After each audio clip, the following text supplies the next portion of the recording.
જૂનાગઢના બામણાસા ઘેડના ગામડામાં પ્રવીણ રામ પહોંચ્યા। પ્રવીણ રામે જવાબદાર અધિકારીઓને ફોન કરી તતડાવ્યા હતા। રાજુ બોરખતરિયા, પ્રવીણ પટેલ, કરશન સોલંકી પણ હાજર રહ્યા।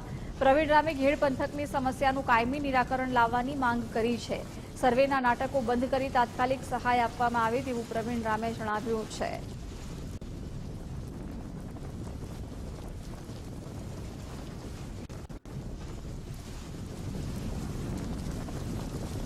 આ દોડવા હજુ બરોબર એનું પોષણ થયું નથી। એ પહેલા જ અત્યારે જે છે અહીંયાથી માટીનો થર નીકળી ગયો છે વરસાદના કારણે। માત્ર આ બાજુથી નહીં, બંને બાજુથી માટીનો થર નીકળી ગયો છે। આ માત્ર એમના એક મૂળ ઉપર જ ઊભું છે। બંને બાજુ જે કોઈ ફાલ હતો એ બધો નીકળી ગયો છે। આની ઉપર માટીનું થર નથી એટલે હવે આ બગડી જશે।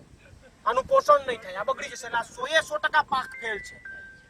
તો સરકાર સર્વેના નાટકો બંધ કરે। વગર સર્વે આમાં શું સર્વે કરવાની જરૂર છે? આ નજર સામે દેખાય છે। હું લાઈવના માધ્યમથી બતાવું છું, તમને તમારી આંખોમાં ન દેખાતું।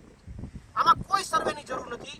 સરકાર તાત્કાલિક ધોરણે ઘેડ પંથક માટે સ્પેશિયલ બજેટ ફાળવી અને 100% નુકસાનીની સહાય આપે અને આ પ્રશ્નનું કાયમી નિરાકરણ કરે।